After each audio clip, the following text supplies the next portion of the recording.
Dime cuándo.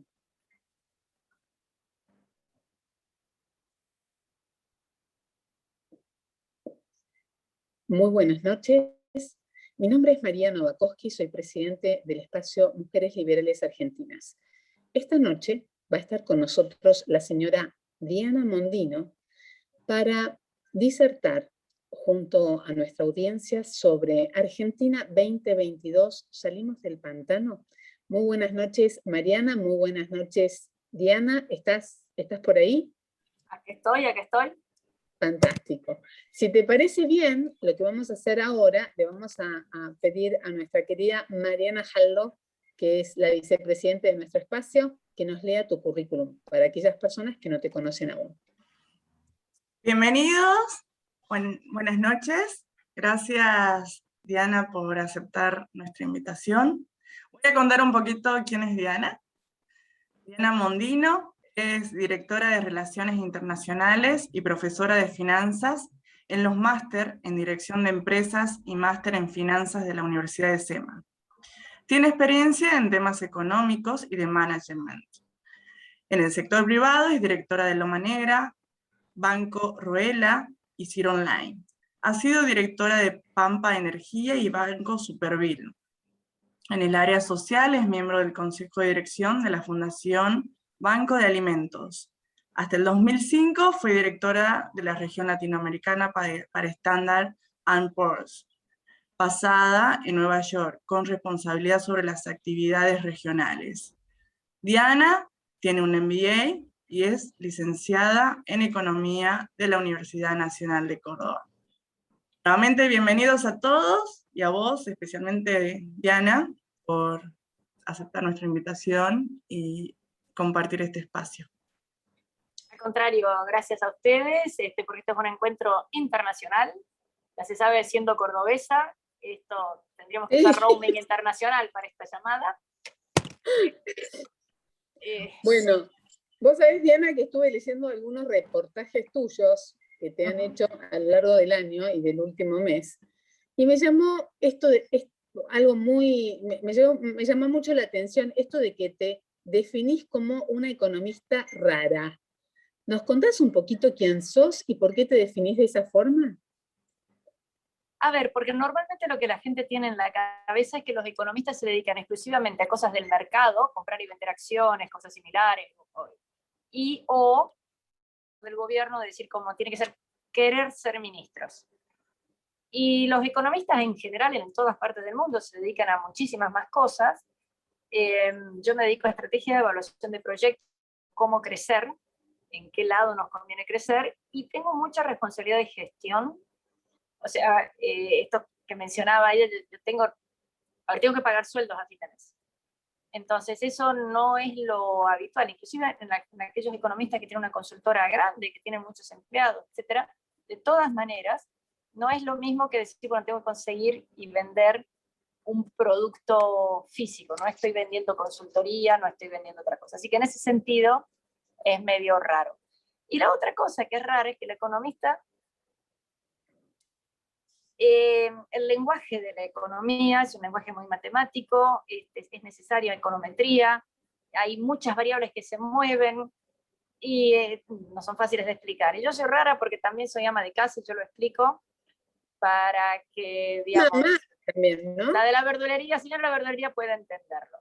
En general los economistas consideran que es un mérito todas las cosas que saben complejas, pero destilarlo, y yo sé mucho menos, yo no puedo leer un paper ya de los que se hacen ahora, ya perdí la práctica, aunque alguna vez fui inclusive practicante o lo que sería ayudante de cátedra en econometría en Córdoba. Yo me das a leer un paper ahora y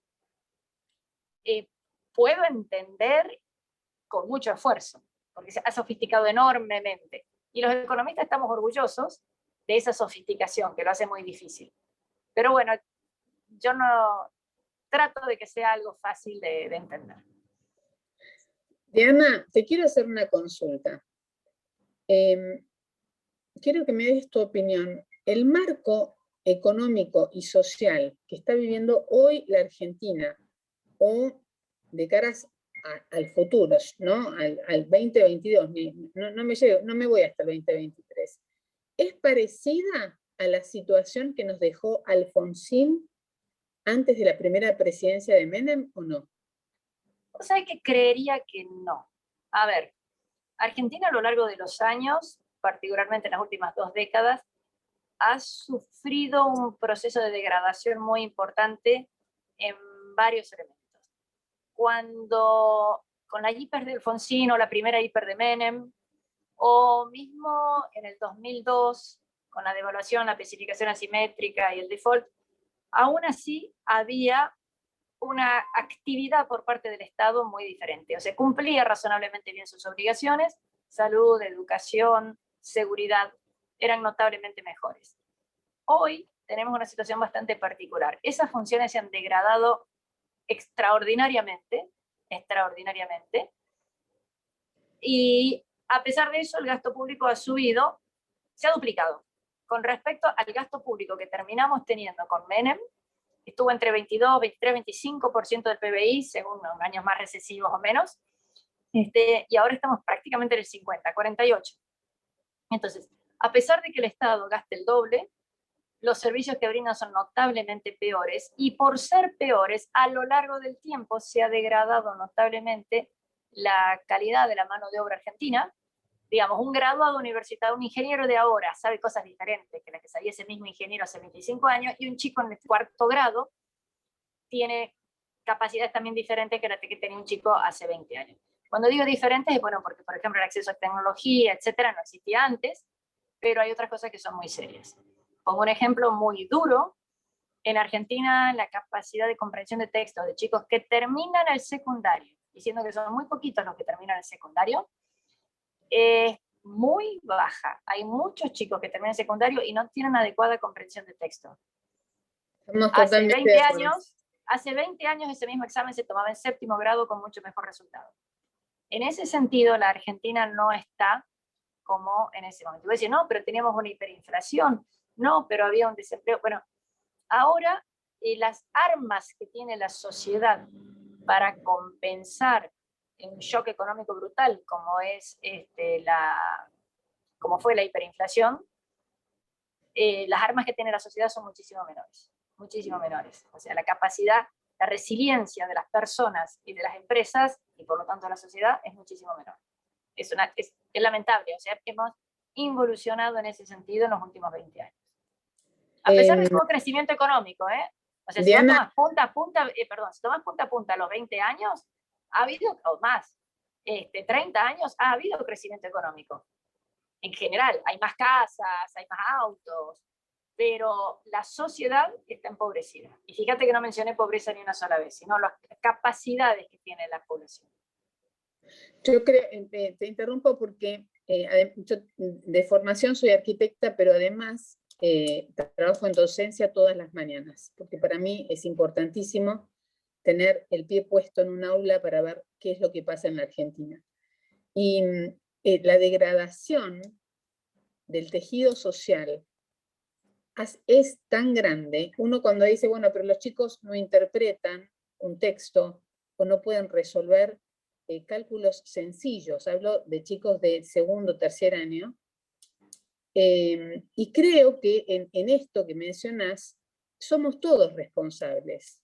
Los gobiernos de derecha, los gobiernos de izquierda, los gobiernos del centro, todo el tejido social está como bastardeado, y los valores que se transmiten no son valores que nos ayuden a construir un país mejor. Estoy en un todo de acuerdo con vos. Ahora te llevo otra vez a tu área, que es... antes de que me lleves. Hay un tema que se da sobre todo en los chicos jóvenes, que es, otro me tiene que dar la solución.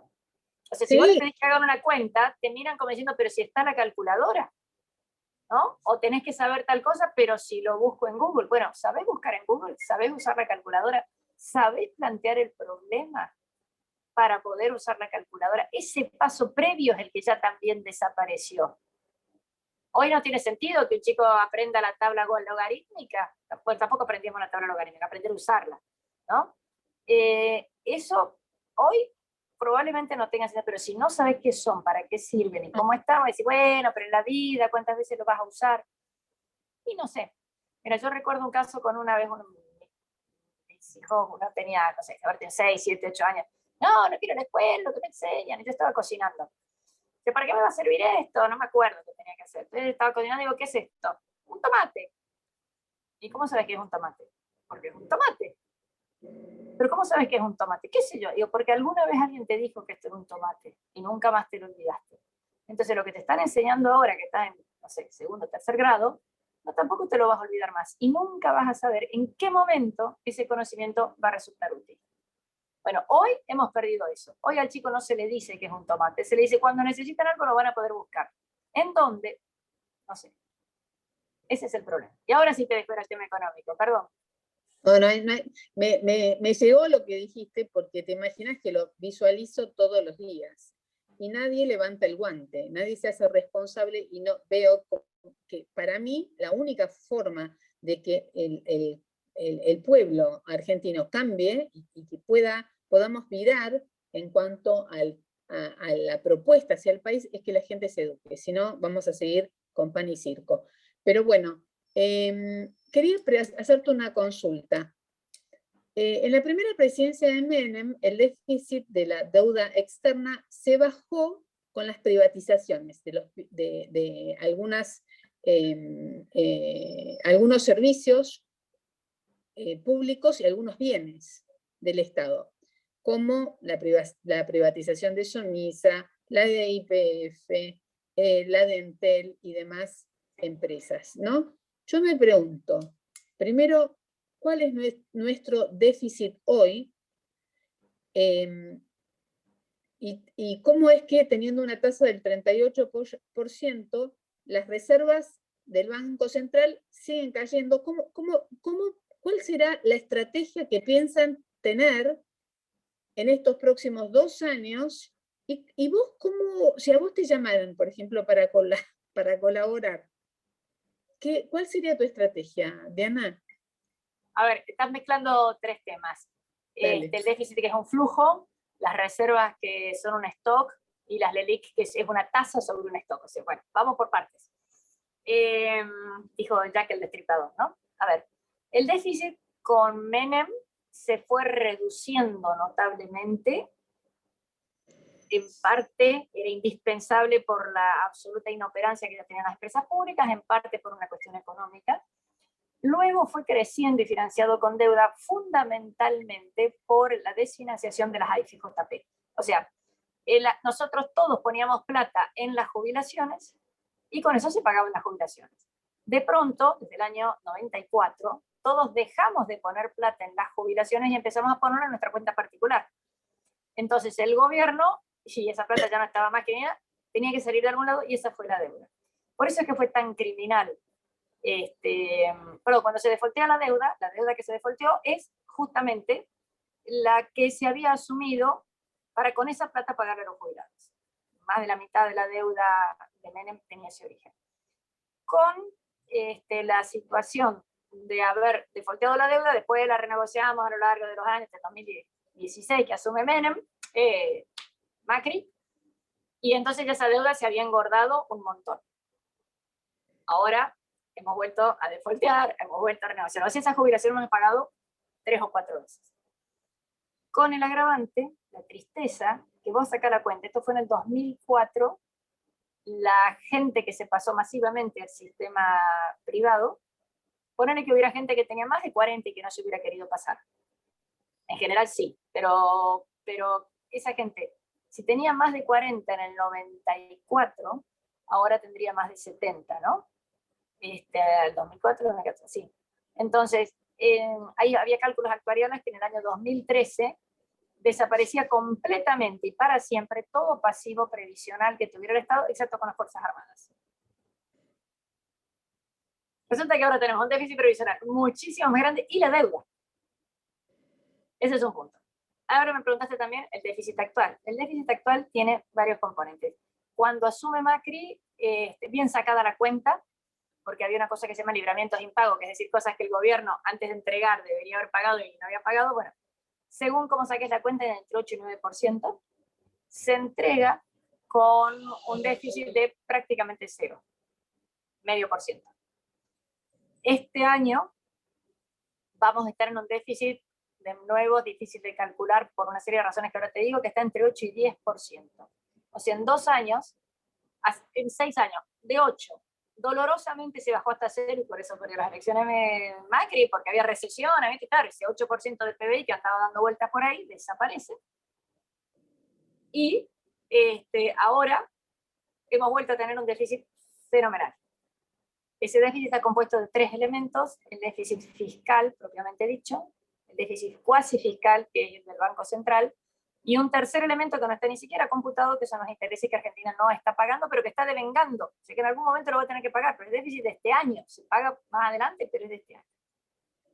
Entonces, el Banco Central le dice al Tesoro, no te preocupes, yo te mando la platita.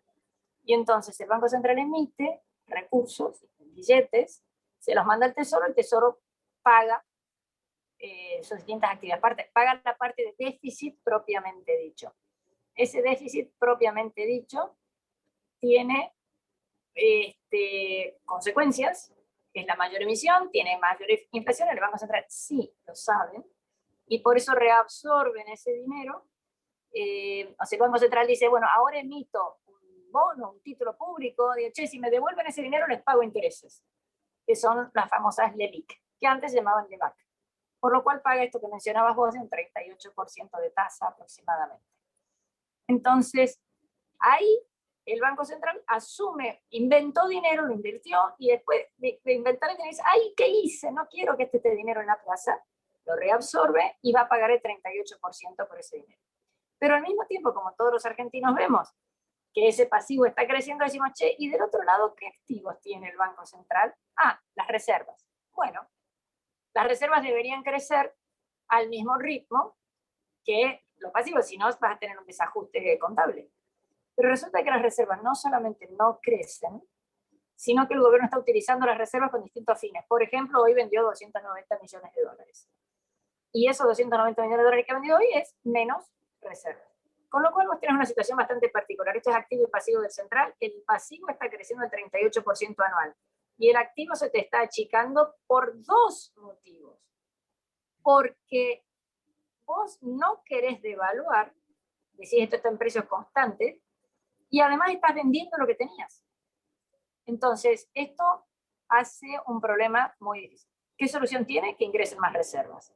¿Cómo ingresan más reservas? Bueno, a los exportadores le dicen, señor, esta es una pistolita, usted me tiene que entregar los dólares. Ah, y además tiene que pagarme un impuesto sobre esos dólares. ¿Y sabe qué? Le voy a pagar nada más que 100 pesos menos retenciones por esos dólares. Entonces, el Banco Central recibe los dólares y entrega pesos. Y de nuevo, esos pesos que sí son genuinos, porque sí tenés mejora en el activo y mejora en el pasivo, pero idénticas. Bueno, pero el Banco Central lo mismo dice, no, tampoco quiero que esa plata esté dando vueltas, lo vuelve a recoger. Encima estos dólares que le dieron los exportadores, y se da vuelta y dice, che, ay, qué lástima, estos dólares los necesito para pagar servicios de la deuda, las importaciones que el propio Estado hace en energía y el resto de las importaciones. Con lo cual enseguida todos los dólares que hayan ingresado por exportaciones caen. Y lo único que te queda neto es lo que se llama el saldo comercial, exportaciones menos importaciones. Que eso afortunadamente ha sido muy positivo el año pasado, 2020, y ha sido también muy positivo 2021, pero no alcanza. Diana, vos hablas de exportaciones, ¿no? Y si bien no hay regulaciones que prohíban exportar, no se exporta nada.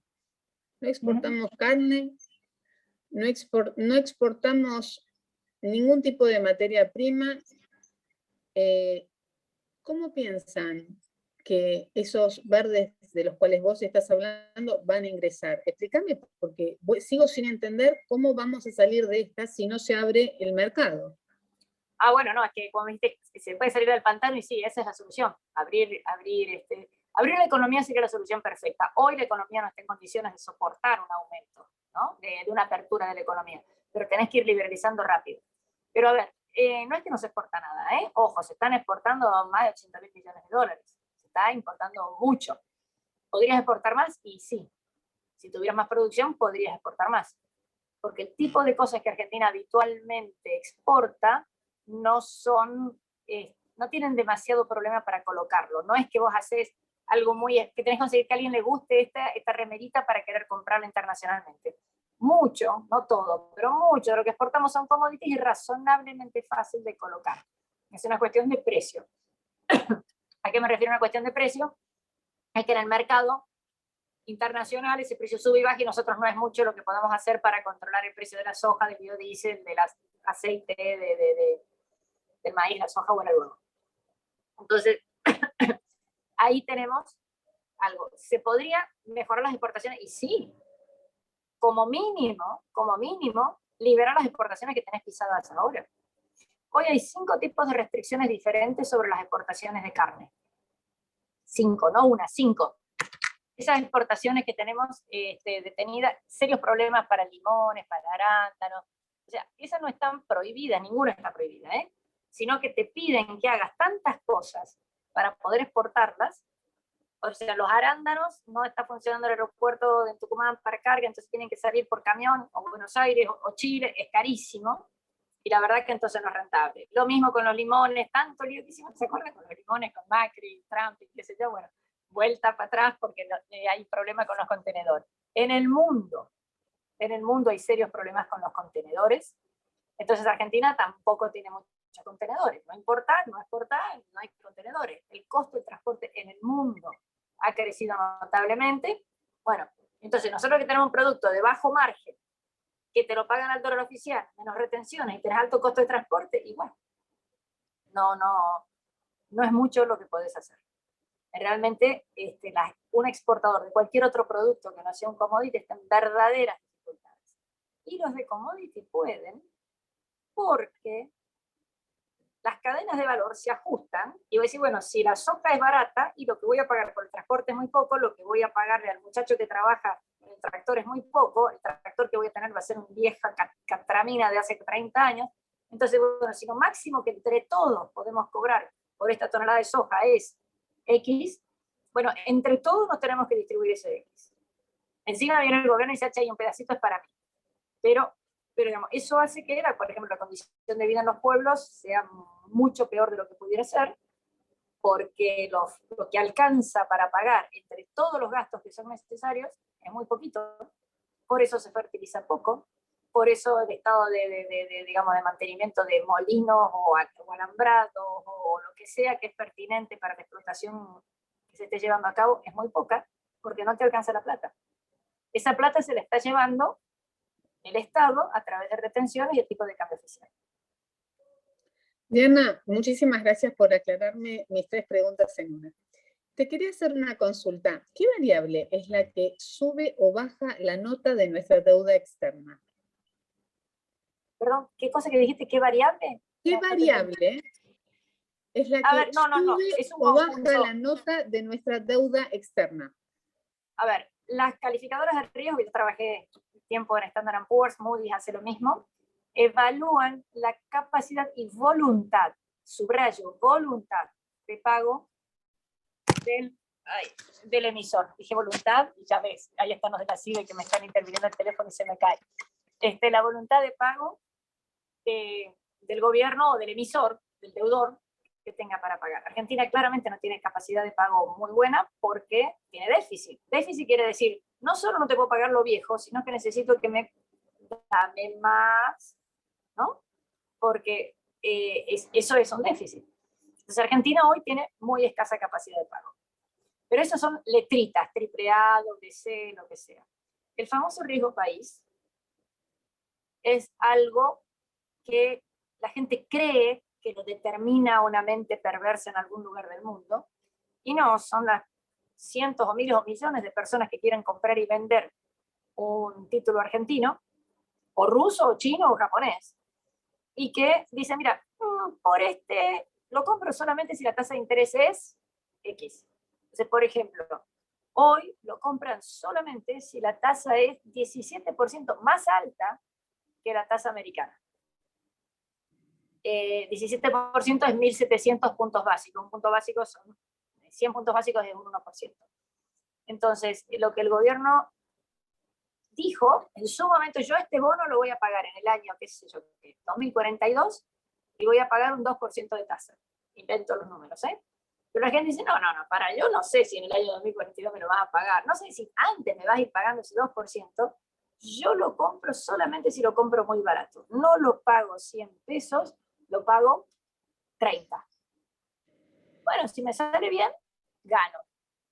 Y si no, bueno, perdí 30 y ya renegociaré y algún día mis tataranietos a lo mejor cobran algo.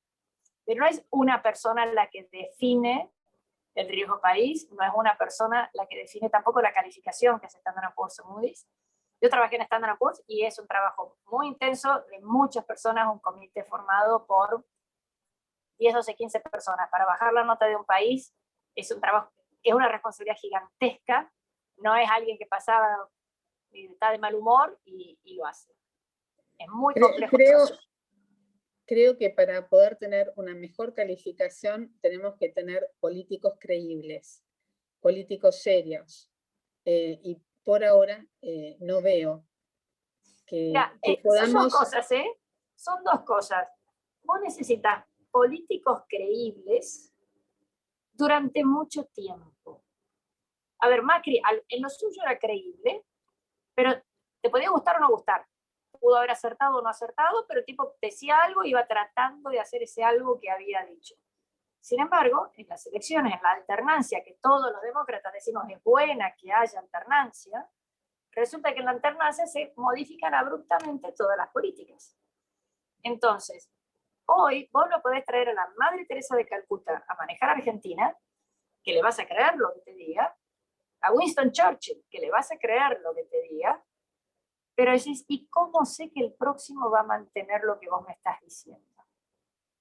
Entonces, lo que tenemos en Argentina hoy es un cúmulo de tres cosas.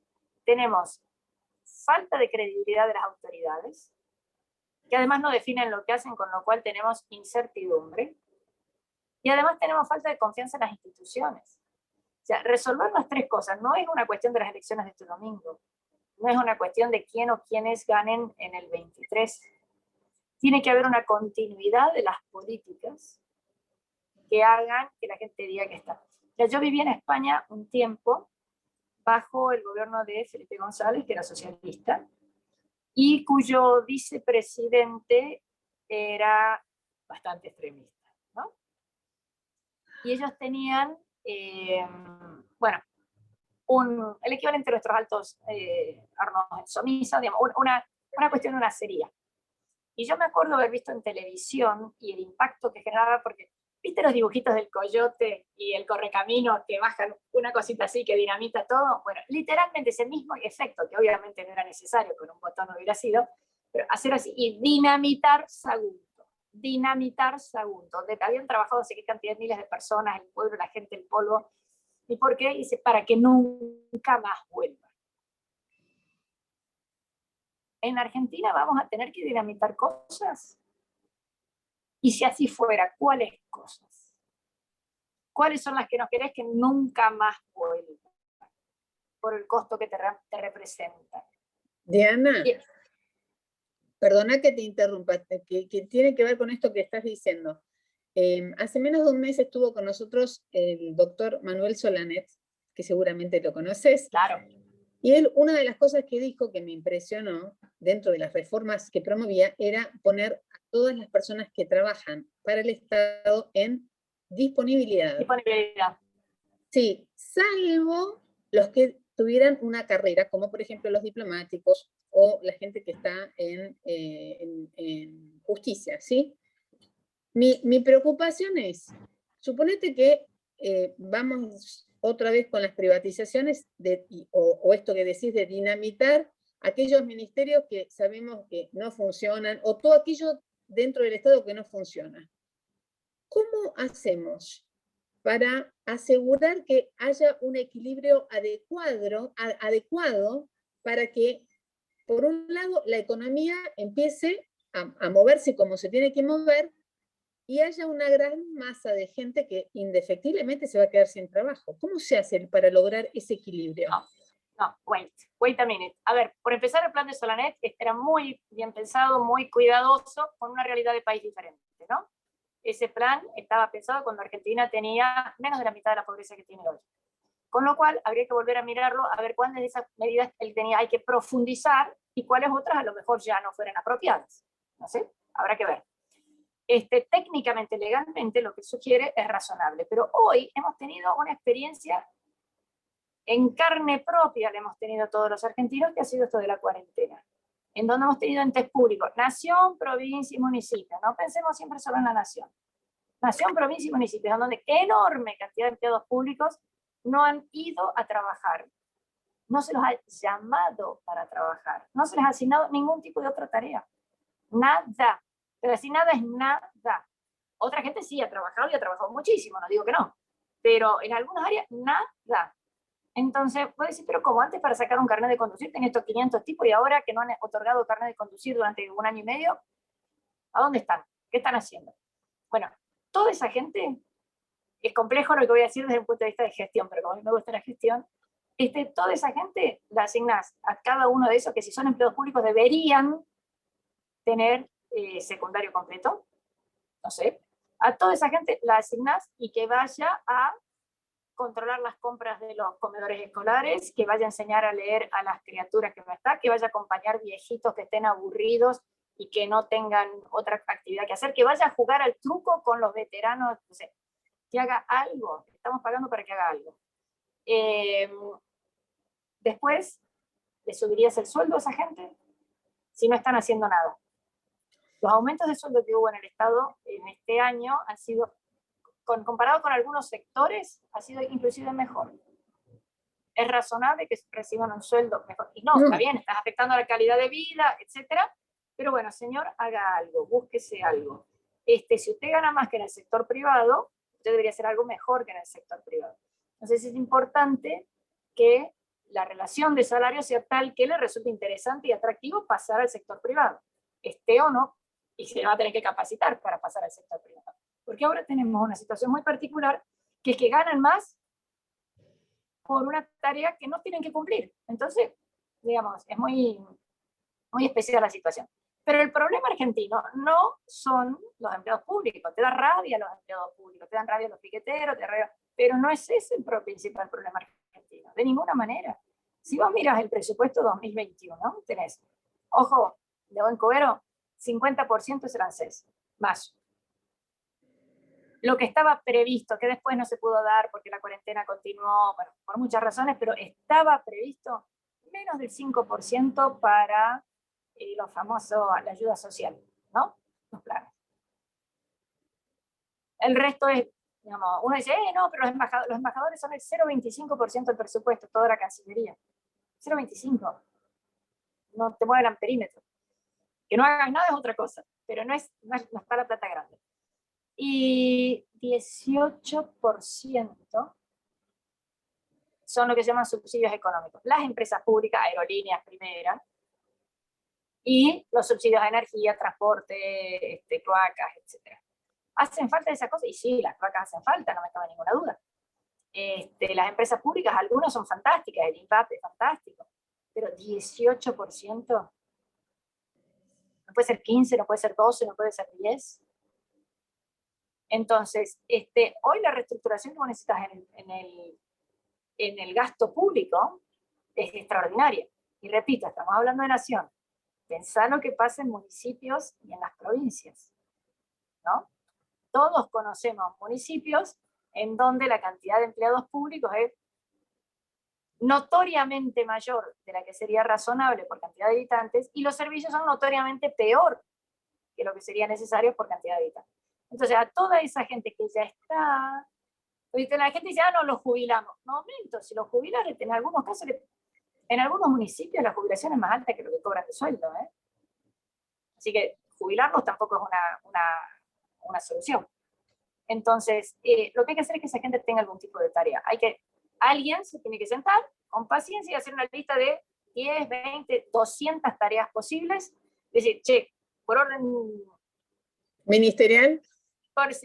No, por número de DNI. ¿Vos qué sabés hacer? Esto. Bueno, me cortás el pasto en la ruta, como mínimo, me cambiás la lamparita, los foquitos, o vas y limpiás los baños en la escuela. Pero algo tenés que hacer. Pero sos ingeniero y estás en tal lado y tu talento está utilizándose, sos ingeniero, estás en vialidad trabajando, seguí. Sos ingeniero y no estás trabajando en ingeniero, andá y enseñá matemática en la escuelita que te se quede más cerca. Sí. Y ir mejorando, porque hoy nosotros tenemos un problema económico, pero un problema social extraordinario. Y el resentimiento que causa, a ver, mi hijo, uno de mis hijos vive en un pueblito muy chico. El resentimiento que causa que la gente que trabaja de sol a sol, para que otra gente tenga o puesto público o planes, eso genera también una confrontación muy importante. Tu cuñado, sin hacer nada, cobra más que vos que trabajas un montón. Entonces, lo que se necesita es que el cuñado, y no le vas a poder pagar menos, eventualmente actualizarás un poco más lento esos salarios, también es una cuestión de conflicto, pero lo que es importante es que esa persona haga algo. Que esa persona, a ver, con el tema de la cuarentena, lo hemos visto, la gente haciendo cola afuera, para cualquier cosa. No podían dar número. No te digo que una persona te esté entregando el número. ¿No podías poner un talonario, eso que están en las farmacias? O sea, millones de cosas como en Argentina tenemos como eso. El señor tenía el número 43, van por el 12, se va a su casa, toma mate y vuelve. ¿Para qué va a estar parado en la calle cuando se supone que no tenés que estar y no tenés que estar expuesto y no tenés que estar en contacto con él? Tenemos millones de cosas como eso en Argentina. Y vos me vas a decir, Diana, el problema es la deuda externa. El problema son 200.000 millones de dólares. Con eso no lo solucionamos. De acuerdo. Pero si no empezás a tener un tejido social que contenga a la gente, si no empezás a darle una oportunidad de algo útil a la gente, digamos, es imposible recuperar. Porque los hijos de esas personas también tienen que tener alguna actividad, tienen que tener una escuela, tienen que tener alguien que les da de comer, ¿no? Entonces, tenemos que cambiar mucho. ¿Cómo se hace con la deuda? Exportando, exportando, exportando, exportando y exportando. Y entonces vas a tener dólares. Y si exportas, absorbes gente, o sea, se absorbe mano de obra, ¿ok? Vas a tener más gente que trabaja en los camiones, más gente que trabaja en la gomería inflando la goma de los camiones, más gente que le hace el sándwich de milanesa al camionero, ¿ok? Entonces, esas cosas son terriblemente importantes de hacer. Y necesitamos un gobierno que tenga un cuarto de neurona más que el que tenemos ahora. Ahora que si, por ejemplo, si son un problemón con el maíz, con respecto a las exportaciones del maíz, se olvidan, primero es afectar los derechos de propiedad, es quedarte con el trabajo de los demás, todas las cosas que aquí estaríamos de acuerdo, ¿no? Pero ponele que no pensás así, que sos un marxista muy preparado. El maíz es muy voluminoso y requiere una cantidad de viajes de camión para llegar a puerto fenomenal. Si no me dejas sacar el maíz, no es solamente el productor de maíz el que vende más barato. El camionero se quedó sin laburo. El que vendía la gasolina se quedó sin laburo. El que vendía el sándwich de milanesa se quedó sin laburo. Entonces, no estás, perdón por el cordobesismo, jorobando exclusivamente al productor para que venda más. Jorobaste a todos los otros también. A toda la cadena. Entonces, hay cosas que es incomprensible que no se entiendan porque el impacto social que tienen. Fíjate que no estoy hablando de temas económicos, porque para salir del pantano Argentina hay que resolver. Los problemas económicos son problemas de plata. Y los problemas de plata siempre tienen solución con más plata. La generás de alguna manera. Lo que necesitas es un problema social que la gente pueda integrarse al mercado laboral. Cada uno de sus capacidades. Habrá chicos que aprenden a codificar y van a ganar 3.000, 5.000, 7.000 dólares trabajando para algún lugar de la India o de California. Y habrá señoras que lo único que saben hacer es limpiar vidrios. Pero todos hacen algo. Estamos de acuerdo. Diana, te invito a que nos vayamos en realidad te voy a invitar para que vos hables sobre regímenes especiales jubilatorios. ¿Cómo puede ser que la Argentina tenga 45 regímenes especiales jubilatorios? Explícame, ¿y cómo lo modificarías? Bueno, no sé si el 45 es el último o no, porque el mismo día que se votó la ley de etiquetado, hicieron un régimen jubilatorio nuevo, adicional, para los empleados de la BID, que tienen un régimen especial. Bueno, o sea, no solo no estamos concentrando a todos los planes en uno solo, sino que seguimos agregando. A ver, ningún país del mundo tiene solucionado el problema jubilatorio. en todos los países del mundo, es un verdadero problema de dónde saca fondos para la gente. Entonces, conceptualmente, el sistema óptimo es lo que uno va ahorrando, es lo que después lo acompañará por el resto de su vida. Como alguna gente no puede ahorrar, o tuvo una desgracia, o se le enfermó un chico 10 minutos antes, o lo que sea, bueno, hay un mínimo básico comprometido por parte del Estado. Eso es, y eso que está comprometido por parte del Estado lo pagamos con impuestos entre todos. Eso sería un esquema de si hoy aterrizaras en África y quisieras generar desde cero un mecanismo. Eso no, primero ya no tenemos eso, ya hemos tenido otros sistemas, ya hay, no solamente por los derechos adquiridos, no es solamente un tema legal. Hay un tema moral, que una persona que hoy tiene 58 años le dice, mira, te vas a jubilar exclusivamente con lo que vos ahorres, y te dice, me lo hubieras hecho antes. ¿Qué pasó? O sea, se hace muy difícil. ¿Podrías establecer un sistema nuevo para la gente joven? Sí. ¿Podrías establecer un nuevo sistema que se va extinguiendo las obligaciones con las anteriores? Sí. Pero eso eran las FJP y las perdimos. ¿Quién te va a creer de nuevo ahora? ¿Quién va a decir, bueno, sí, tiene razón, lo hago, si ya vio lo que pasó antes? O sea, va a pasar bastante tiempo hasta que una digamos, opción del libro se pueda aplicar. Entonces, lo que tenemos que ir haciendo es unificando sistemas.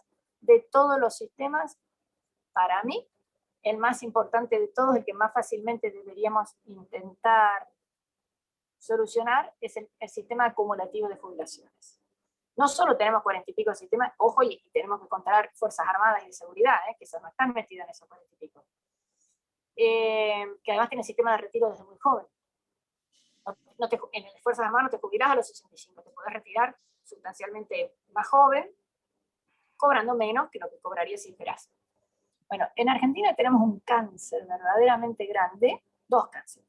Uno es toda la gente que se jubiló sin aportes. Y que bueno, ok, ya está, ya pasó. Que fue solucionado con una norma muy costosa de Macri, pero que solucionaba un problema para el futuro. Es decir, aquel que no tenga ningún otro recurso, que no tenga bienes, que no tenga nada, bueno, le voy a dar el 80% de una jubilación mínima. O sea, si no tenés nada, te voy a dar esto. Para que no hubiera todas estas moratorias continuas. Pero ahora se les ocurrió esto de por tener hijos, también te dan no sé cuántos años de jubilación. Entonces, reconociendo el trabajo de cuidado, bueno, ok. O sea, otra cosa más, o sea, yo te quiero ver, eso se lo dieron las madres que hoy tienen 3 hijos. Ajá, y la que a partir de ahora tenga 3 hijos, ¿a esa no se lo vas a dar? Va a ser dificilísimo, ¿no? Pero bueno. Lo que tenemos, entonces tenés todas esas jubilaciones que se han realizado sin aportes y tenés otra que es el tema acumulativo. Y lo acabamos de ver con la señora vicepresidente. Ella tenía la posibilidad de tener la jubilación como presidente, como viuda, ¿no? O sea, la pensión y no me acuerdo de otra más. De las 3, bueno, dejaron 2. Pero eso existe para todo el mundo. Eso es legal para todo el mundo. Lo que es agraviante con Cristina es los montos por un lado y por otro que en todos los casos las cejas pelan. Pero todos tenemos la posibilidad de tener régimen acumulativo. Y te lo explico, sobre todo, escuchen a ver, según este viudo, Juan se casa con María, ¿no? Uno de los dos fallece. Entonces se queda con una jubilación y una pensión. Se vuelve a juntar o casar con alguien. Uno de los dos fallece. Se queda con 3. Según cómo sean las cosas, cada uno puede acumular 2, pero en algunas puedes acumular hasta 4 prestaciones. Entonces, la broma es, con esto Gilla Murano, podemos explicar por qué hacía lo que hacía. No, pero digamos, hay una acumulación que deja de tener sentido en algún momento. Vos no tenés que estar legalmente casado para acumular las pensiones. Tiene que ser que testigos digamos, de la convivencia. Entonces, hemos tenido un caso de alguien que no me acuerdo si era Córdoba y Misiones o Mendoza y Misiones, que se consiguieron testigos que dijeran que eran convivientes para que juntaran las dos.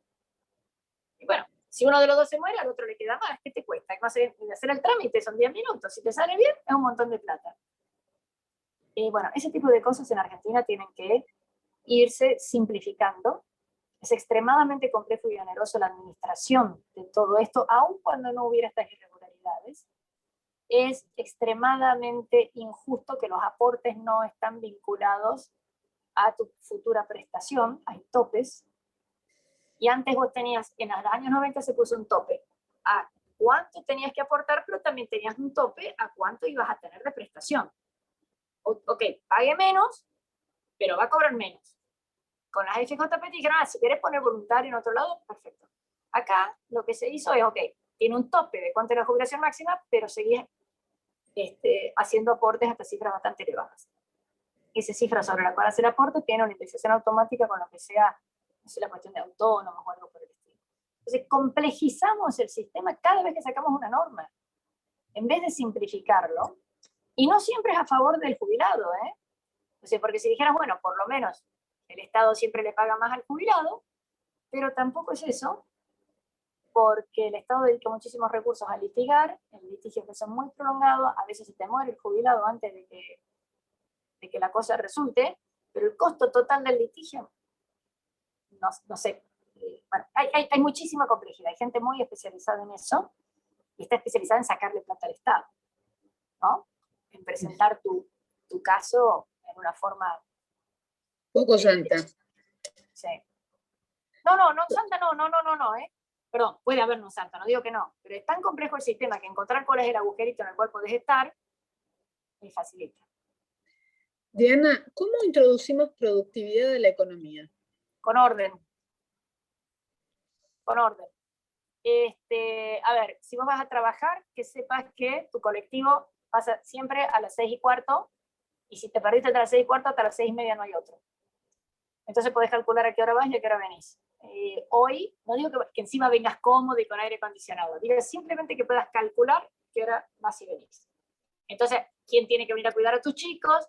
¿Quién tiene que estar? Yo, digamos, donde trabajo, siempre hay alguien que llega tarde porque la señora que tenía que venir a cuidar a la criatura no pudo llegar. ¿Por qué? Porque hubo un piquete, porque hubo por cualquier motivo. Entonces, hasta que no tiene dónde dejar su criatura, no puede venir a trabajar.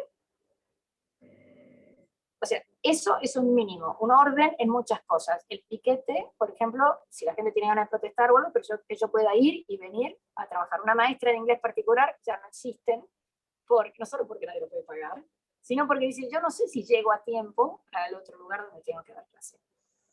La seguridad en toda empresa, resulta que tenés a alguien en la puerta de seguridad, bueno, por todas las cosas que pasan. Eso es un salario más que hay que pagar, y que con lo que se genera entre toda la empresa tenés que pagar un salario que si hubiera orden no tendrías que pagar.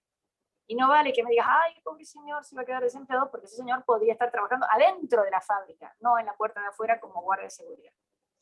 Entonces, con orden podés ir mejorando algunas cosas. El orden es que vos sabés que salís de tal lado con el camión, vas a llegar a tal otro aproximadamente en tanto tiempo. ¿Viste? Cuando vas a algún lado te pones Google y te dice 17 minutos y llegás en 17 minutos, ¿no?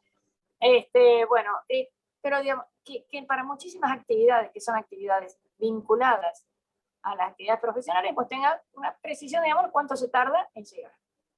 Que saquemos normas taradas, pero así taradas, con respecto, por ejemplo, a la comunicación que hay entre las personas en una empresa. Para no nombrar a Argentina, leí en el diario Portugal, bueno, pero Portugal, había dicho que el jefe no se puede comunicar con el empleado en tal momento. ¿What? O sea, fuera el horario de trabajo. Excuse me, yo acabo de terminar la tarea, la termino y la mando, y que el otro tipo la lea cuando quiera o pueda. No quiere decir que tiene que estar esperando a ver si yo le mando algo. Se terminó, o sea, sí, no, te acordaste a las 3 de la mañana que Juancito tenía que hacer tal cosa, y le decís, che, Juancito, ¿podés hacer esto? No quiere decir que Juancito lo lee en ese momento, quiere decir que cuando esté en su horario de trabajo lo puede hacer. No puede ser que no puedas mandar un mensaje. Puede estar tergiversada la nota porque lo leí en un diario local, ¿eh? No digo que sea exactamente así. Pero necesitamos que haya una complementariedad, la posibilidad de trabajar en equipo. Todo ese tipo de cosas te van mejorando mínimamente, pero muy mínimamente la productividad. Argentina necesita triplicar productividad, no algo mínimo. La segunda cosa es reducir el costo del capital, que vos puedas tener una computadora más o menos nueva para hacer el trabajo que tengas, una máquina de cortar el pasto más o menos grande en vez de una muy chica, o sea, un montón de cosas que hacen que el trabajo te rinda más. Hoy hay algunas ideas que introducen productividad en las empresas que son muy caras. Entonces vos estás compitiendo con otros lugares del mundo o con un competidor que lo compró en otro momento, en donde podés hacer actividades que son más o menos frecuentes. Muchas de las cosas que tenemos hechas en Argentina ya son, por definición, de escasa productividad. El centro de todas las ciudades, un montón de locales amorosos, divinos, en la planta baja de los edificios. Pero ¿cuántos zapatos o cuántas podés vender en ese local amoroso divino?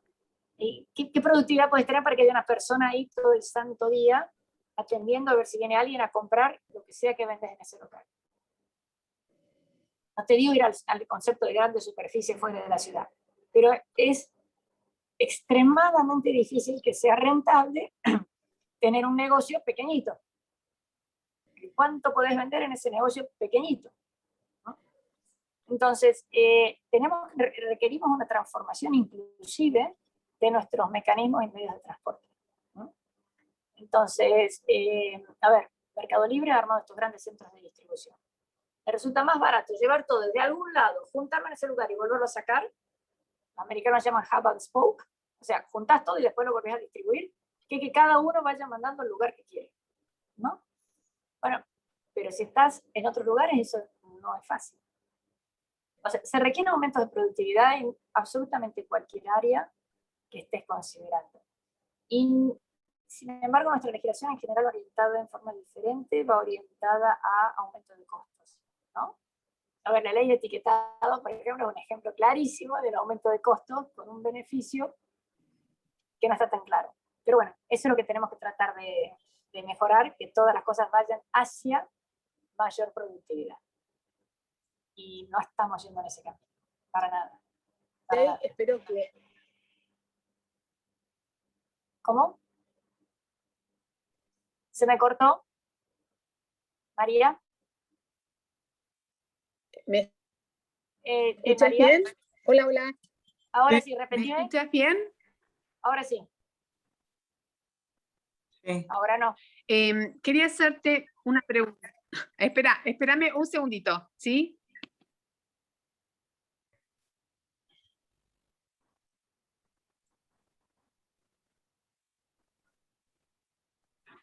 Aviso. Ahora volvió. Ahí estamos nuevamente. Es un tema así de conexión. Te quería hacer una pregunta. Volviendo a la deuda externa, ¿crees que se va a hacer un acuerdo con el Fondo Monetario Internacional y podremos cumplirlo o cómo lo ves? A ver, yo creo que es indispensable hacer un acuerdo. Yo creo que si no haces un acuerdo, te estás condenando a no recibir nunca más financiación, porque hasta que no hagas un acuerdo y digas que vas a pagar, no que pagues, que digas que vas a pagar, no tenés acceso a ninguna fuente de financiación adicional.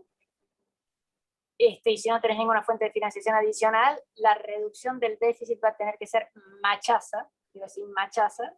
El 10% de este déficit lo tenés que reducir en 2 años.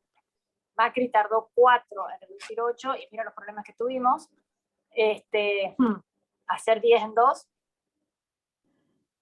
es otro precio, digamos.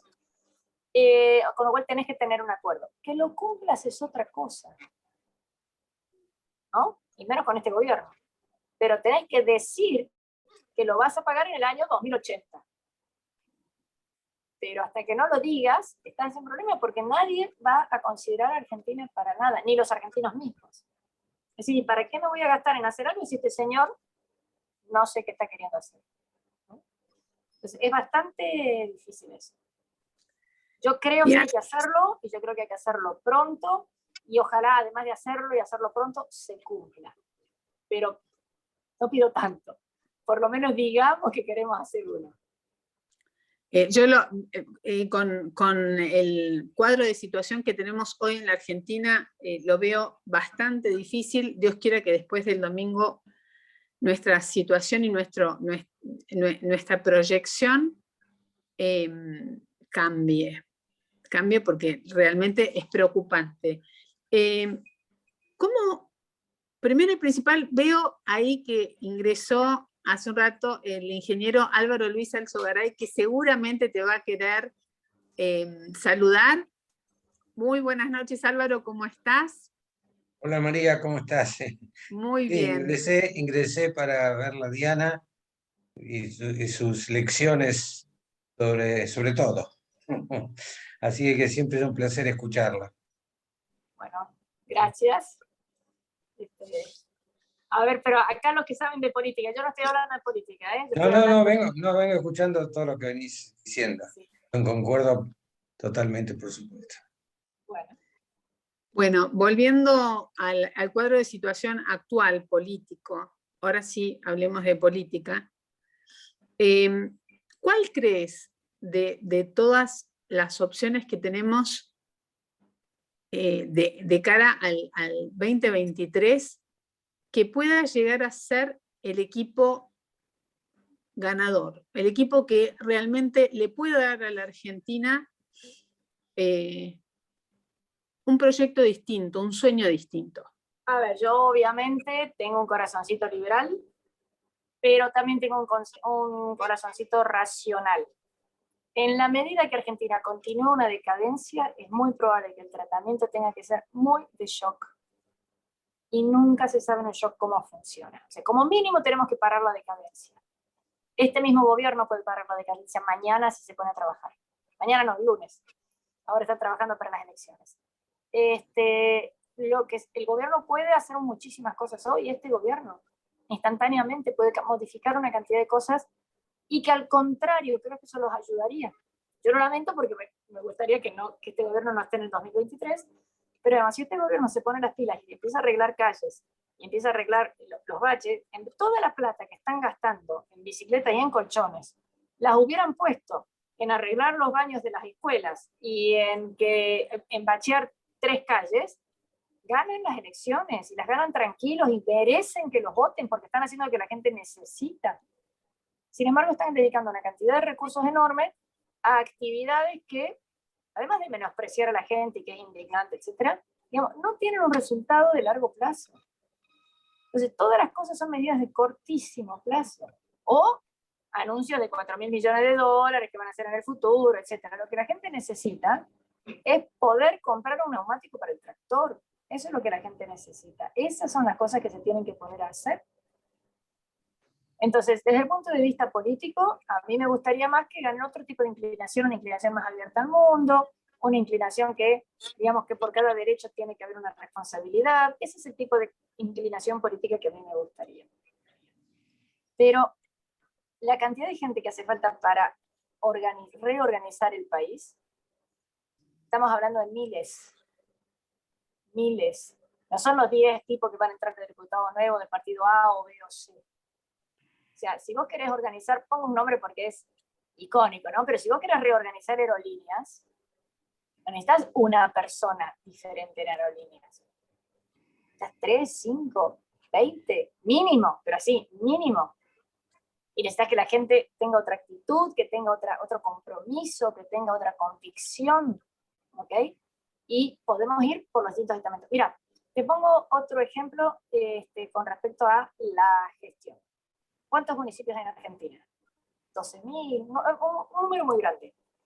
¿Por qué cada una tiene que tener su propio esquema de tasas, estatutos, ordenanzas, etcétera? ¿Por qué no puede haber 1, 3, 15, 25 estatutos, estatutos no por eso ya están en las cartas orgánicas, ¿no? Pero digamos, listado de normas modelo. Usted tiene una universidad chica, le conviene este. Si usted tiene una municipalidad muy grande, le conviene esta. Si está en el medio del campo, esta. Si es más urbana, esta otra. Más o menos. Y, digamos, una cosa ordenada. ¿Cómo que necesitamos un consejo deliberante masivo? Caro, porque en general son caros. Yo vivía en Estados Unidos.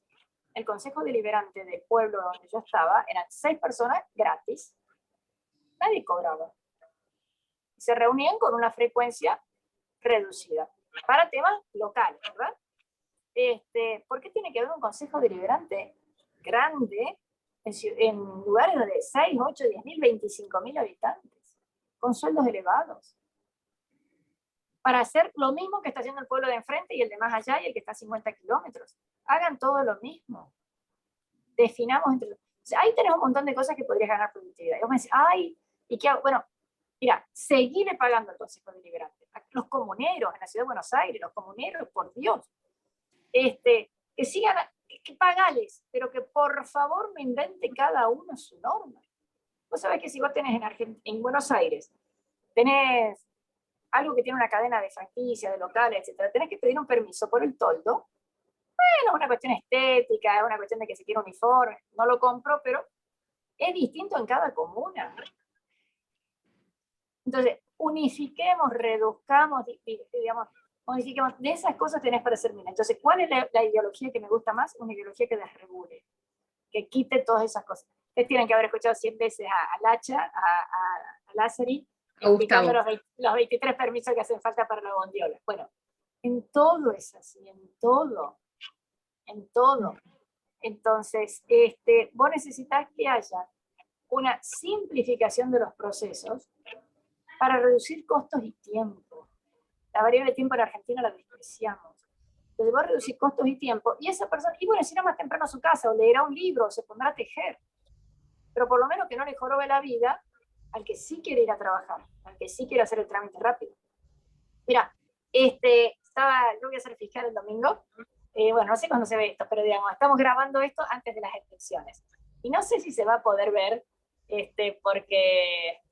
porque lo voy a mostrar con la pantalla y el celular, no creo que se vea, pero las instrucciones de cómo votar, ¿no? Esto se permite, esto no se permite, cada cosa. Entonces, a ver si se puede...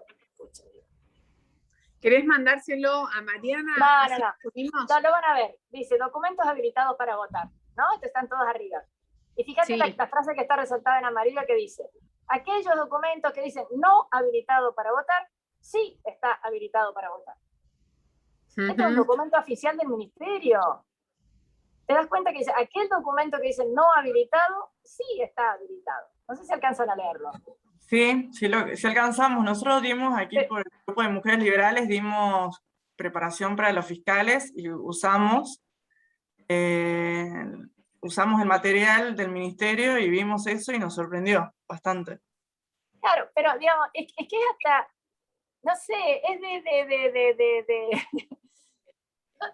es ingenuo, o sea, parece un dibujito animado, no sé cómo hacer este tipo de cosas, ¿no? Porque no puede ser que tengamos este tipo de dificultades después, y que además generan conflicto, porque alguien que no leyó esto, vos sos fiscal y te dicen, señor, usted no está habilitado, sí, sí está, no, no está, sí, sí está, viene el matón de la esquina.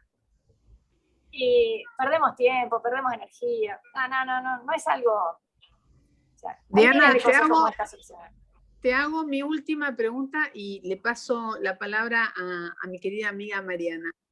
¿Crees que los argentinos aceptaríamos vivir sin libertad? Lo estamos haciendo. Ya pasamos 1 año y medio en cuarentena.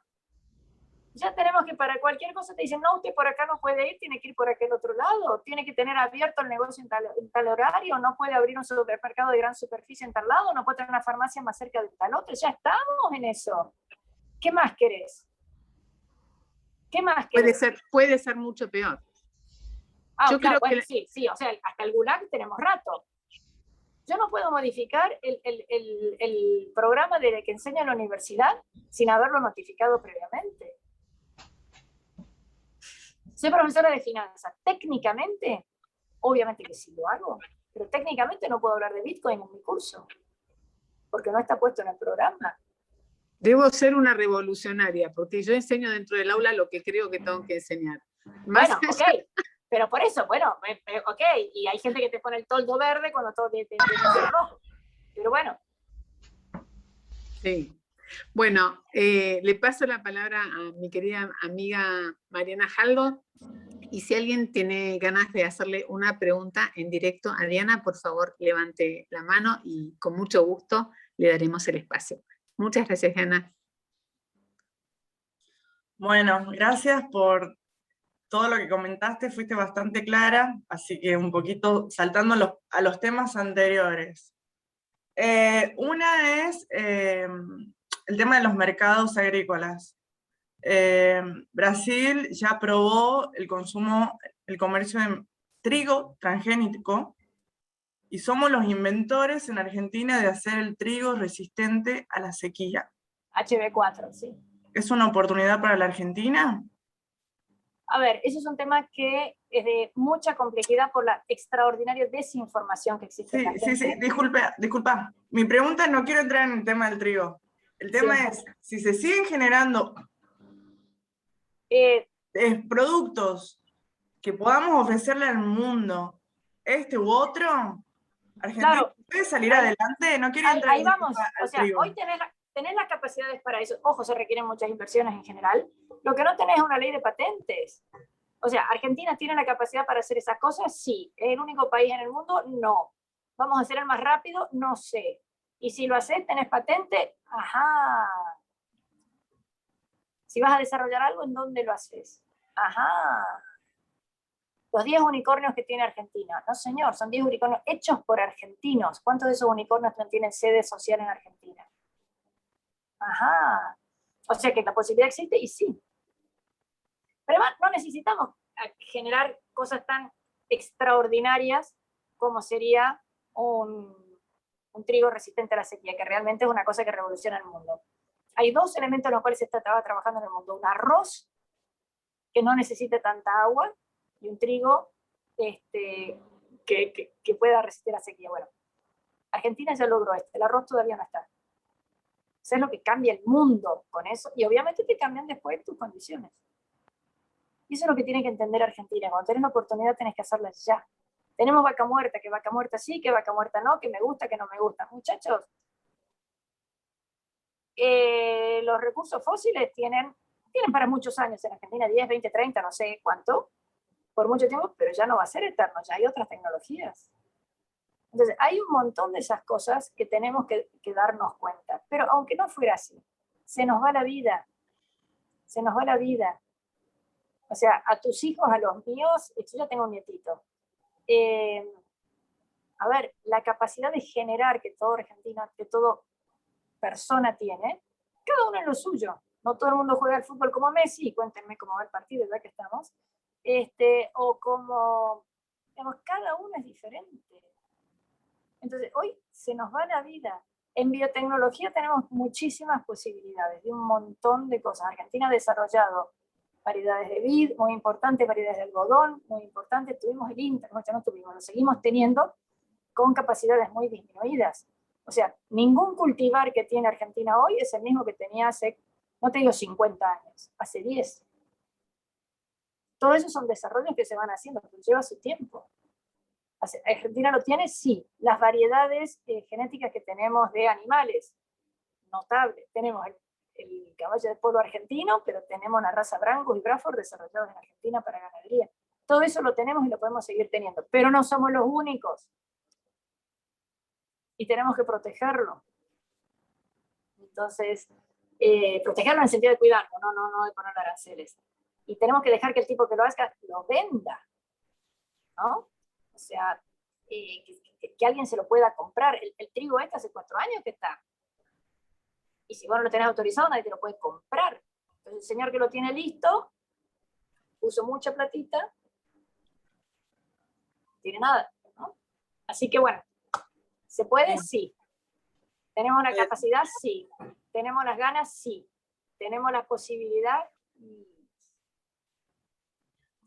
Soy empleada pública, Diana, cambiando de tema. Me sorprendió tu detalle de cómo se divide el presupuesto.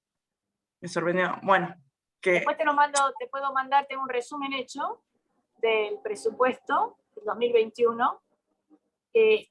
Insisto, el presupuesto del 2021 se hizo en el 2020, no se sabía que iba a haber cuarentena, había muchísimas cosas que no se podían saber, pero eso era lo que se deseaba, buscaba, esperaba, suponía.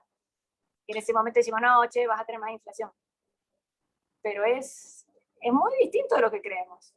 El tema es, quiero ir hacia el tema de la gravedad de los subsidios hacia el presupuesto que se destina a los subsidios de empresas públicas y empresas privadas. Sí, sin entrar en detalle. Con un grado de transparencia nulo. Totalmente, sin entrar en detalle, sin irnos a lo que sucede en Capital Federal. La discusión en las redes en el último tiempo fueron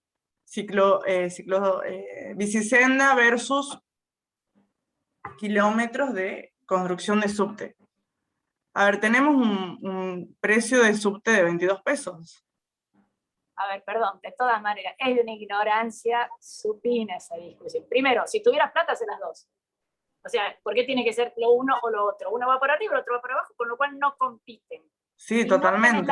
Si no tenés la plata, tenés que ver cuál es el grado de efectividad que una tiene, porque si no te alcanza para los dos, ves cuál es. Y si no te alcanza para el subte, ni siquiera hablemos del subte. ¿Okay? No, totalmente. Es obvio que el subte es el medio que menos contamina, arriba, etcétera, y es obvio que la bicicleta es lo más lindo, y es obvio que cada una tiene sus virtudes. Pero quería comentar de dónde me surge esta cuestión, que leo eso y veo cómo la gente va a solicitar inversión con un boleto de 22 pesos. Yo vivo en Capital, pero soy de Tucumán, y allí un boleto te cuesta 350 pesos. Yo estoy en Córdoba y estamos 60, sí.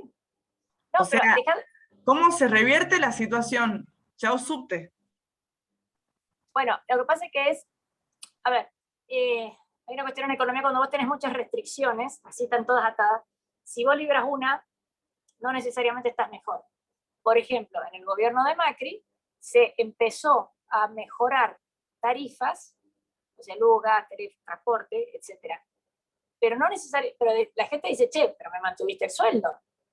Entonces ahora tengo que gastar más en esto y, bueno, si gasto más en luz y gas, compro menos pizza.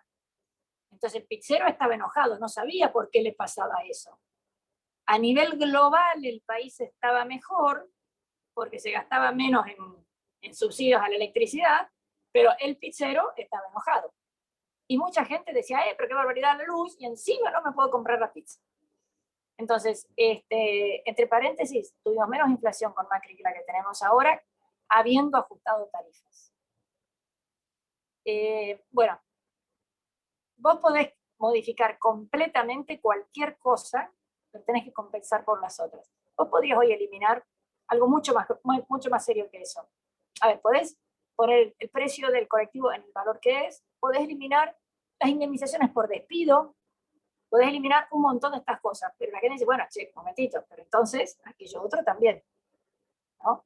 Entonces necesitas ir acomodando. O la economía cae en una catástrofe absoluta, en cuyo caso barajás y dar de nuevo, y Dios quiera que no lleguemos jamás a esa situación, porque el 2002 va a ser un juguete al lado de eso, o de a poco vas tratando de reordenar la situación. A ver, un minutito. Baja el volumen, tesoro. Está... no lo bajo nada, no me escucha ni que le digo que lo baje. O que tenés que ir compensando, ojalá que rápido. Pero un empresario te dice, sí, claro, vos abrime la economía, que vivo. Y entonces no me hagas tener los juicios laborales que tengo acá. Hay que hacer un equilibrio con eso. Así que bueno. Gracias. Bueno, me ha entrado la tropa familiar, así que y todos tenemos que ir a cenar. Bueno.